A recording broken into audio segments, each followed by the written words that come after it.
sebenarnya hidup itu adalah 10% dari apa yang terjadi kepadamu. Terjadi secara nggak kebetulan, secara apa ya, nggak kebetulan, betul ya, mendadak, tetapi 90% itu dari bagaimana kita memanage, bagaimana kita bereaksi terhadap kehidupan. 10% itu apa yang terjadi ya secara kebetulan aja. Tapi sebenarnya kita anak-anak Tuhan gak ada yang kebetulan, gak ada yang semuanya itu di-set up oleh Tuhan kita, dilindungi, dijagai, semua demi kebaikan kita. Amin.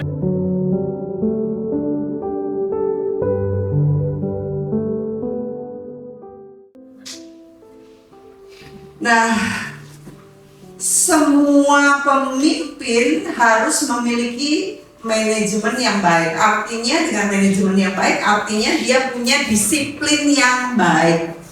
Semua pemimpin harus punya disiplin yang baik. Makanya para atlet itu ngundang penggemar untuk melihat apa?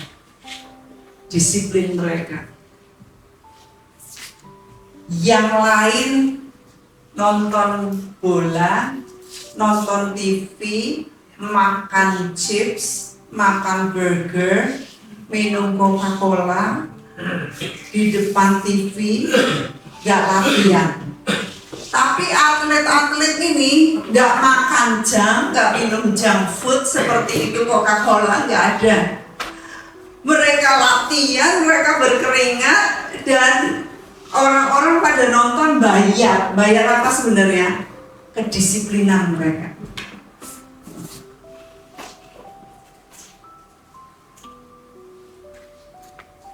Discipline is powerful.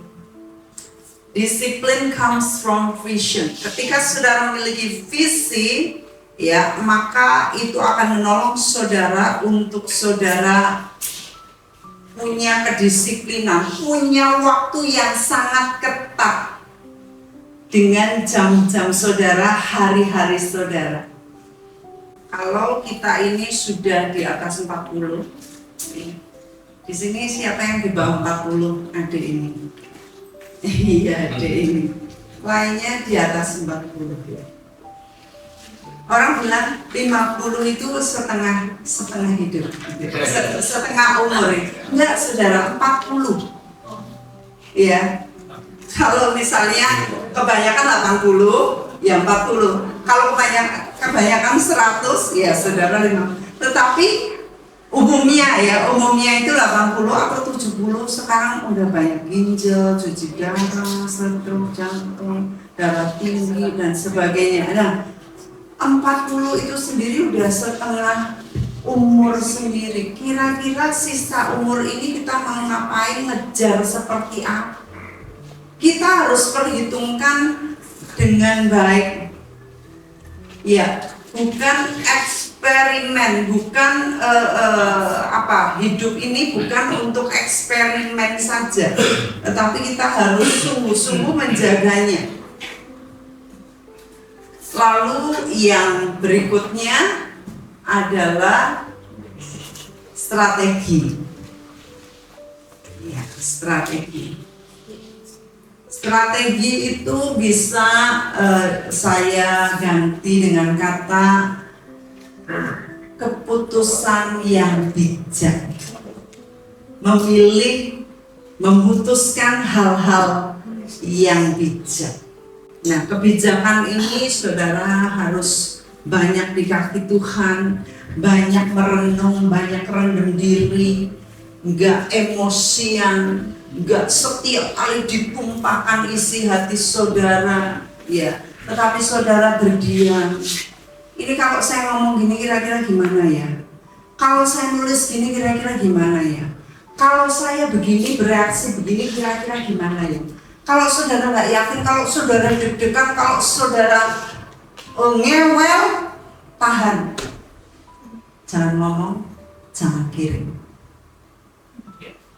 Itu namanya wise decision, keputusan yang bijak.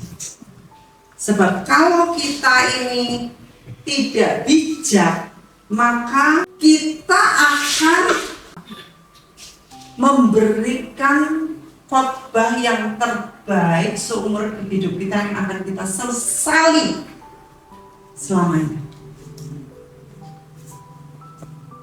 Gak bisa dihapus. Omongan saudara, kata-kata saudara bisa dihapus di WA saudara mungkin, tapi gak bisa dihapus dari rekaman hidup seseorang. Itu sebabnya berhati-hatilah bagaimana saudara membangun manusia roh. Dan yang terakhir adalah vision. Vision ini adalah kunci terakhir sebagai gong dari komponen manusia roh ini. Nah, vision, semuanya yang lain-lain itu akan menopang visi saudara. Oke, understand?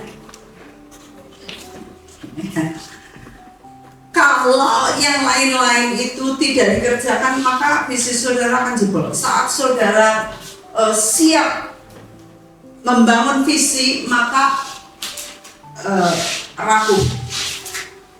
Ya.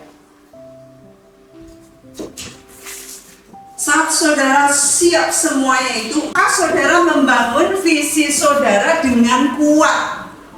Fondasinya kuat. Visi itu mendikte segalanya. Kalau saudara dari muda sudah punya visi, maka saudara akan bangun itu udah lebih lama. Itu adalah komponen, itu adalah dasar bangunan. Lalu visi saudara makin lama makin kuat dengan adanya semua komponen yang di atasnya. Ini adalah pekerjaan seumur hidup saudara. Saudara bisa saja saudara motret ini, saudara bisa saja saudara mengajarkan ini, tetapi kalau saudara tidak menjadi pelakunya, saudara tidak menghidupinya, maka itu akan kropos. Ya. Kira-kira kalau orang mengingat saudara, saudara ingat orang lain ingat apa tentang saudara? Misalnya Pak Heru, saudara ingat apa? Kalau saya ingat orangnya tenang, sabar. Ya. Kalau Pak Paulus, nah itu yang baru aja itu apa? Kira-kira deskripsi Pak Paulus. Kalau saya semangat, ya semangatnya, ya hatinya, ya. Kalau saudara ingat Michael Jordan apa?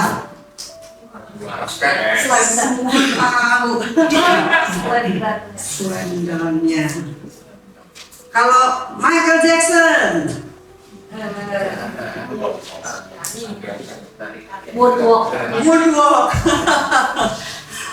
Kita kan bisa itu kan, Mao Zedong, diktator. Oke. Kami pergi ke apa ya itu gedung namanya, di mana Mao Zedong itu dulu berkuasa, dan di situ itu tempat di mana manusia digiling sama saya doakan itu belasan tahun. Iya, itu. Iya, yang ya. Aduh. Lalu kalau saudara ingat Michelangelo, Virus. The Last Supper. Betul.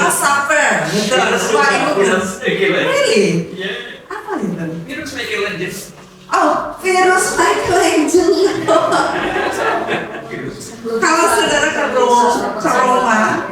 saudara akan lihat itu karya Michelangelo yang luar biasa. Ya. Nah, sekarang kalau orang mau ingat nama saudara, di belakangnya orang akan ingat apa? Bayangkan, pikirkan, ya Pak Yohanes. Kelakuannya, ya. Maksudnya harus ada embel-embel seperti ini tadi loh. Michael Jordan, saudara langsung ingat. Ya. Atau Messi. Sepak bola apanya? Ya. Nah, kalau nama saudara, coba saudara akan mengukir apa? Kita bukan soal ukiran ya. Maksudnya gini, saya itu waktu mendengarkan tentang history maker gitu, saya nggak tertarik. Saya nggak making history, saya hidup tidak untuk membuat sejarah, tetapi biarlah sejarah itu mengikuti saya, ya kan?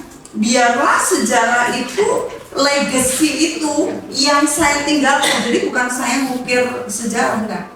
Nah, kira-kira apa yang saudara akan tinggalkan? Legacy apa yang akan saudara tinggalkan? Saya nulis buku udah 10.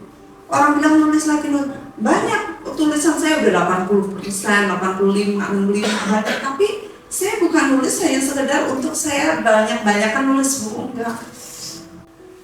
Beberapa orang merencanakan untuk gagal dengan cara, ya, ini nanti.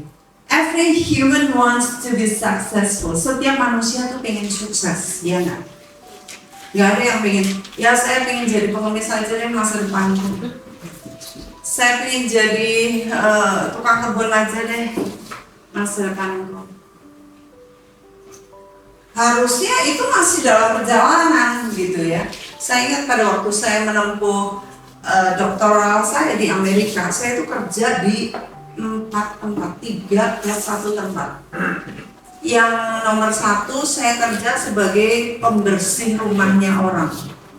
Tai kucingnya, kamarnya 5, saya gantiin spray, saya bersihin, saya lap, saya pel, saya vacuum, ya. Lalu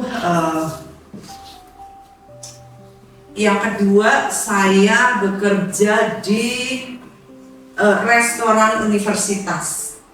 Jam 5 saya harus menata meja bulat, hallnya besar, menata food dining table ya, untuk good dining, fine dining, makan yang bagus gitu ya, dengan apalah lap tangan yang begini meliuk lah, nanti ganti apalah.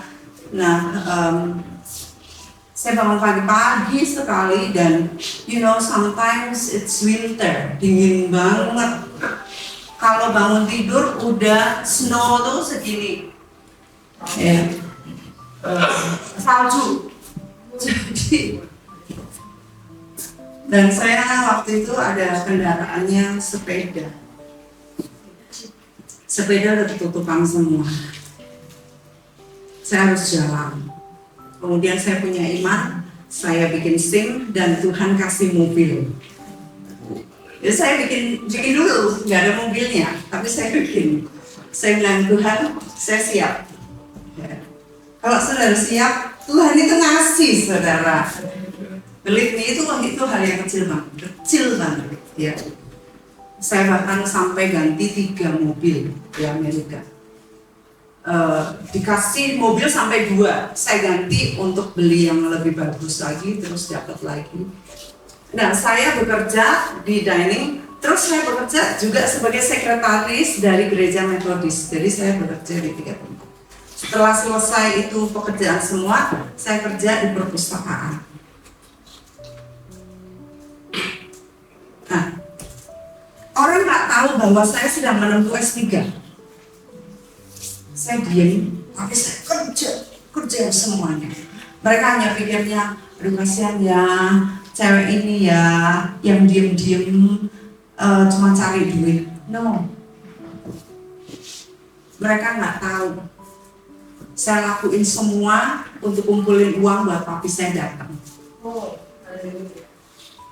Dan saya berpelayanan untuk saya isi bensin, saya pelayanan buat orang-orang Katolik dan orang-orang Kristen yang ada di kota besar Cleveland namanya. Saya dari kota kecil. Pada waktu saya wisuda, saya memikirkan itu. Teman-teman saya nggak ada yang tahu bahwa saya itu lulus S3 nih ya. Teman mereka yang hari-hari cuman ngelapin meja. Kita nggak selamanya ada di situ. Kita harusnya itu hanya sebagai jembatan untuk kita kemudian beranjak naik lebih tinggi lagi. Ya. Lalu, sebagaimana sukses itu bisa ditebak, failure is also predictable. Kegagalan juga mudah ditebak.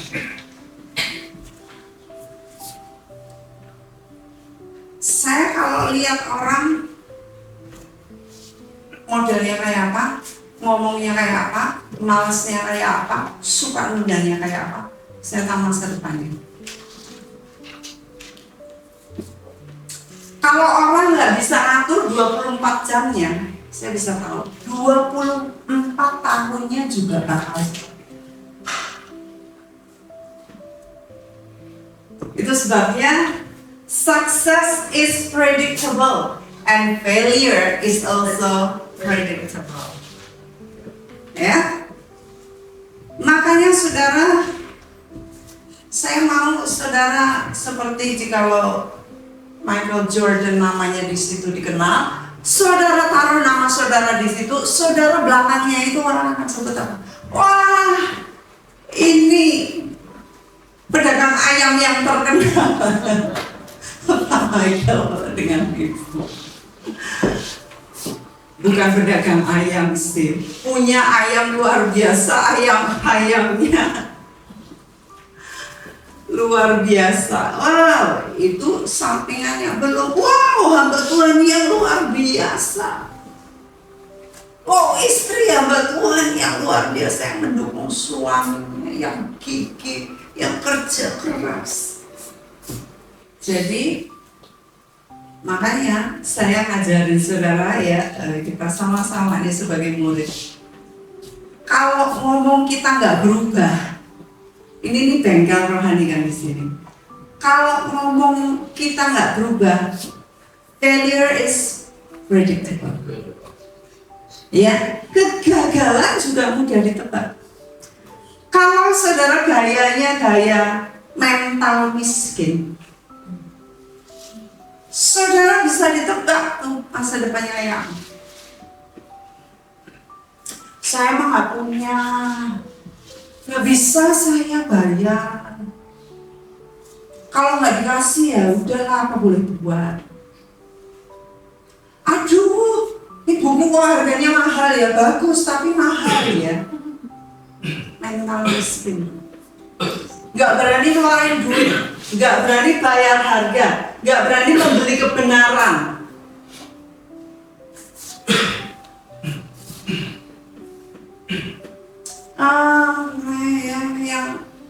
Yang murah aja nih, yang murah aja nih.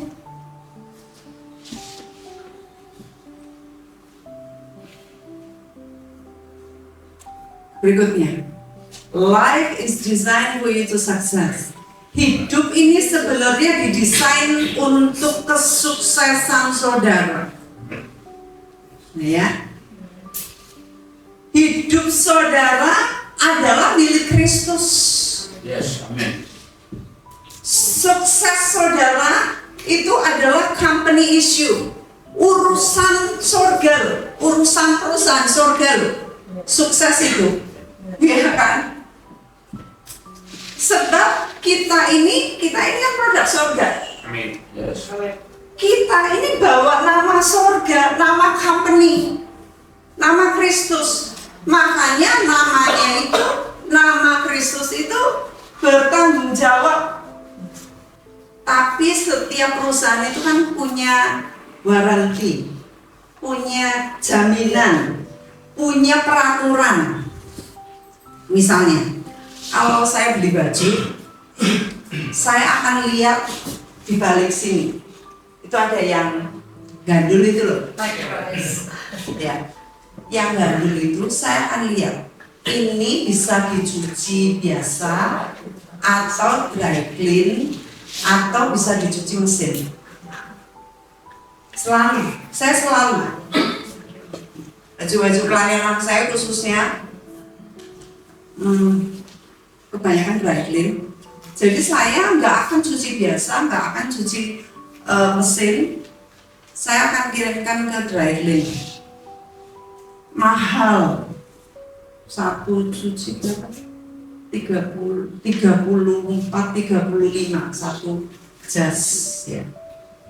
Nah, kalau saya misal nggak peduli, cuek. Saya beli ya beli, kemudian saya cuci, saya gulung pakai mesin. Keluar, ambrol, lalu menciut. Lalu saya bilang, tokonya nggak kena ini, nggak bakal saya beli lagi di toko itu. Apa ini? Nah, saudara, salah sendiri kan? Nah, kita ini setiap company-nya Tuhan ada warranty of product.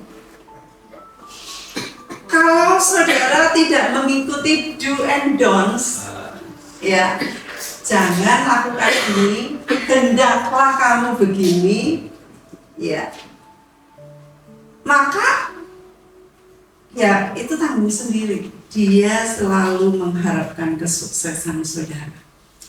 God is committed to your success.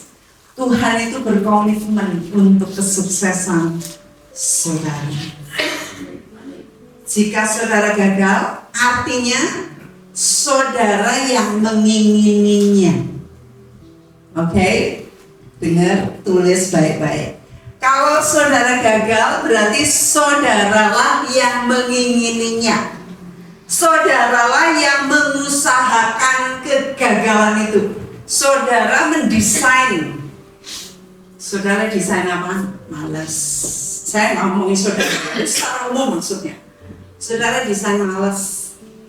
Saudara menyalahkan orang lain. Saudara suka komplain. Saudara suka nunda. Takut. Gak ada iman. Mental miskin. Mental pengemis. Gak mau ngejar ketertinggalan.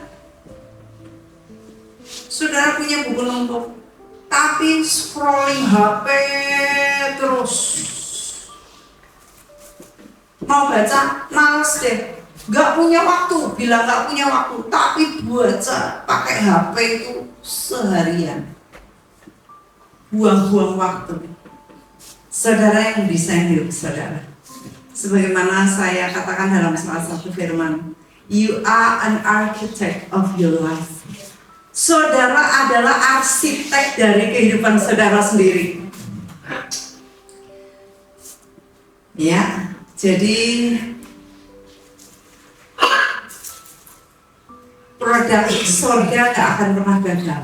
Tuhan berkomitmen untuk kesuksesan saudara. Sekarang tergantung the journey, perjalanan hidup saudara. Saudara, apakah saudara membangun hidup saudara dengan pikiran tentang kekekalan? Atau saudara membangun hidup saudara hanya sementara di dunia? Kalau saudara sementara di dunia hidup saudara, saudara akan sak-sae. Para atlet, mereka aja tahu membangun masa depan mereka untuk ditonton. Orang bukan nonton fame-nya mereka, fame itu famousnya mereka. Enggak, Orang nonton kedisiplinan.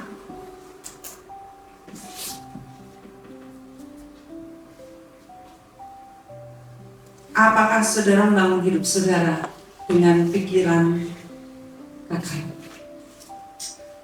Apakah saudara menggunakan material pembangunan kehidupan rohani saudara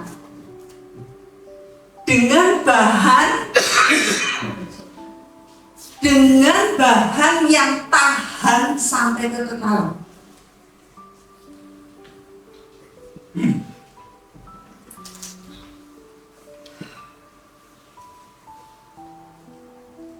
Atau yang nggak tahan lama?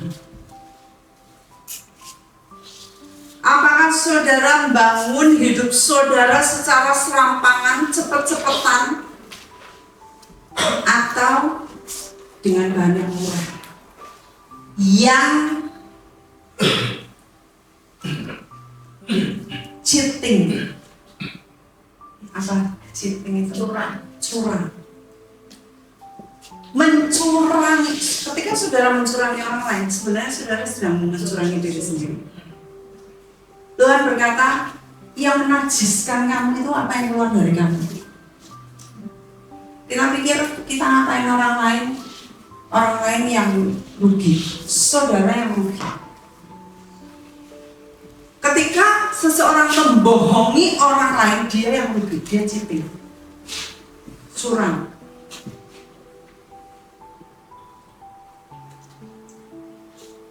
Saudara kalau mau bangun rumah pribadi, ya bahan-bahannya kira-kira seperti apa? Baik. Maunya yang terbaik pasti ya, yang terbaik. Ya. Atau ya tergantung keuangan, tergantung mood, tergantung keadaan lah, atau tergantung mertua,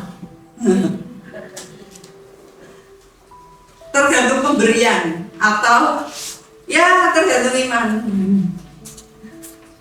Asal-asalan, setengah hati, atau segenap hati. Sebagaimana kita tahu jenis-jenis bahan bangunan kita, entahkah orang membangun di atas dasar dengan emas atau perak lebih rendah, atau dengan batu permata, atau kayu yang lebih buruk lagi, rumput kering dan jerami. Kayu yang dibakar masih agak lama, dibangun ya keropos masih tahunan, puluhan tahun ya, tetapi tetap suatu hari akan rusak. Sekali kelak pekerjaan kita masing-masing akan nampak. Pekerjaan kita akan nampak dilihat orang, saudara. Kualitas saudara itu kelihatan. Tetapi yang terakhir nanti hari Tuhan yang akan menyatakannya. Sebab semua pekerjaan kita akan diuji dengan api. Dan kalau pekerjaannya terbakar dari bahan-bahan yang seperti itu, maka ia akan menderita kerugian, tetapi ia sendiri akan diselamatkan. Ya, selamat. Tapi pelayanannya sepanjang hidup itu nggak ada artinya, karena bakar semua, nggak murni. Itu sebabnya di pemuridan ini saya selalu ngajarin kemurnian, hati yang murni, hati yang seperti anak-anak, ya, nggak ada curangnya, nggak ada cheatingnya. Saudara diberkati lewat seminar-seminar di tempat lain. Di sini kami ngajarin yang seperti ini. Mungkin yang beda, tetapi di tempat lain saudara diperlengkapi dengan leadership yang luar biasa, khotbah yang luar biasa dan sebagainya. Tetapi di sini kan hal nolong saudara untuk hal yang sedang saudara bangun ini, supaya jangan saudara rugi. Kalau saudara beruntung untuk bisa pergi ke Roma, saudara akan melihat bangunan-bangunan seperti ini. Bangunan di Eropa, di Venice, Venesia juga, di Belgium juga. Ini adalah kota-kota kuno yang telah survive selama 2000 tahunan. Ini juga di tengah-tengah Italia, modern capital seperti ini. Ya, saya satu kali lagi, kami bertiga ya cewek-cewek. Jadi ini seorang ibu, dan kemudian dia punya orang yang kerja sama dia, cewek, terus sama saya. Kami pergi ke mana waktu ya, ke Titlis, Gunung Titlis itu di mana? Nanti saudara lihat Gunung Titlis itu salju bagus banget ya. Terus kami naik mobil tuh, darat dari Jenewa kami akan ke Italia, ke mana ya, ke area Italia, dari Swiss ke Italia gitu. Jadi dalam perjalanan ini ke Titlis, setelah itu besoknya ini yang rekam ini bilang, Ibu Meg, saya harus pulang soalnya saya kerja. Saya mau naik kereta. Jadi Ibu tolong bawa mobil ini ya sama bos saya. Ibu ke Italia. Hah? Saya bilang, saya belum pernah nyetir di Eropa. Cobalah Ibu setir pakai mobil ini, Range Rover, gede banget. Terus saya coba di parkiran, set gitu, bisa Bu, ini kunci. Waduh, saya setir, saya punya SIM internasional ya. Jadi akhirnya saya bawa itu dan saya setir sendiri, saya ke Italia, ke Como, ke Milan ya. Melihat seperti ini luar biasa. Saya kalau pergi-pergi saya bawa garam untuk saya mendoakan. Roman Empire, saya ke Roma juga beberapa kali. Nah, Colosseum dan sebagainya itu indah banget, kayak di kalender-kalender. Tapi so real ya. Ini saya pas di sana itu salah satu dari rekaman saya pas ada di sana. Ya. Seperti ini, bahan-bahan seperti ini bisa bertahan sampai ribuan. Nah, kemudian saya pergi ke Ilugua, pegunungan Papua. Nah, itu seperti itu. Jamur. Ya, saya melayani di sana seperti Yesus di bukit ya. Saya waktu itu padahal gini, kalau ke Papua kok saya pingin ke rumah yang seperti itu ya, gitu. Terus saya pingin kayak ngajar di bukit, baru mikir. Sampai sana, orang-orang sudah nunggu saya dari beberapa dusun, nunggu lalu. Terus waktu saya datang, wah, itu salam mereka dan diterjemahkan. Lalu mereka datang dari dusun-dusun, dari balik gunung. Mereka dikentong pakai itu loh, apa? Gas, tabung gas yang tinggi. Jam 5 itu apa? Itu supaya orang-orang dari balik gunung tahu ini hari Minggu. Ibadah. Karena mereka nggak hafal hari. Mereka pergi ke sawah pagi-pagi. Jadi dikasih dulu kentengan. Nanti jam 6 lagi, artinya mereka sudah boleh jalan mendaki gunung-gunung. Ada yang 2 jam, yang 3 jam sih nggak kedengeran ya. Aduh, mereka jalan jauh-jauh dan luar biasa mujizat-mujizat terjadi. Saya doain mereka banyak yang sembuh, yang lumpuh juga jalan, macam-macam. Kemudian kami udah pulang kan, ibu-ibu dari balik gunung sampai 4 hari datang. Katanya apa? Mereka mau itu loh, obat itu loh, minyak urapan. Mau dilewati minyak urapan itu loh. Jadi dari balik-balik gunung 4 hari berdiri. Ibunya sudah pulang, maaf ibunya sudah pulang. Pendeta-pendeta dari 8 dusun mereka datang. Mereka malamnya nggak tidur karena apa? Membicarakan seminar yang disampaikan haus. Nah, rumah seperti ini, ya, walaupun bagus, ya, walaupun yang sangat bagus. Tetapi ya, iya. Ini jadi orang-orang Rom itu membangun yang seperti tadi, tetapi pekerja-pekerjanya disuruh bikin yang seperti ini, bedeng. Tinggal di seperti itu, seperti ini, ya. Para budak-budak mereka tinggal di rumah dari jerami dan rumput kering. Sedangkan ini ada sekarang dari emas, ini di Hong Kong dijaga. Nah, nanti kapan-kapan kita ke Hong Kong. Kalau saudara, mereka nih Pak, jangan dong. Israel dulu, ya ini rumah emas.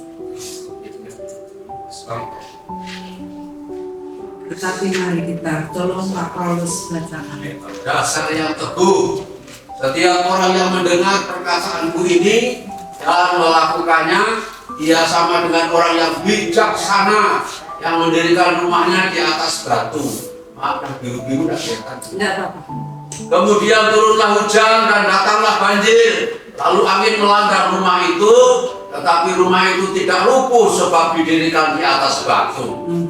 Tetapi setiap orang yang mendengar perkataanku ini dan tidak melakukannya, ia sama dengan orang yang bodoh yang mendirikan rumahnya di atas pasir.